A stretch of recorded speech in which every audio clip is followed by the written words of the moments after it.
The eruption which started in the 1st April, it was too close to the Grindavik. And it started like this, magma oozing out of the ground like that.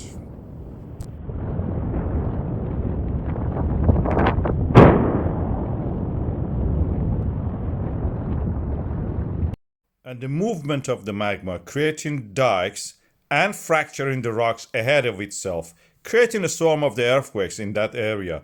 This is how it looked like. And when the initial oozing of the magma went ahead, we saw a sharp drop in the south area in the GPS data, and then a slight rise, and then nothing. All the GPS stations in the south near the Grindavik show this pattern. We are now actually falling down more. There is no rise. But in the immediate area to the north of the Grindavik, we are seeing sharp rise in the GPS data, showing the magma movement and being added to the ground, so lifting the ground and creating a bulge in that area. All the stations shows that.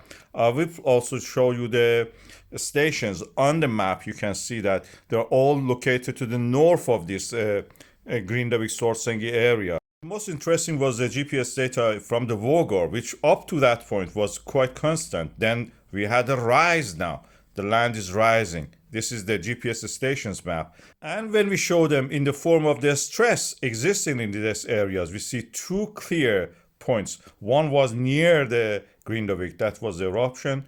And then to the north of it, we see that, and that's where the magma is accumulating. And this is what I published 1 year ago when such a similar thing happened with the eruption near the Grindavik and burning some houses in that area. Bulge to the north was the area that the magma was moving, and after that we had all these eruptions in the north. And this is again appearing to be the case.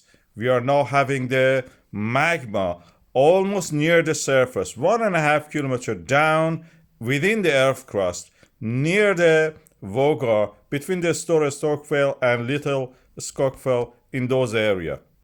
Whether this time the magma accumulation leads to an eruption, we have to wait and see. It's getting more difficult every time.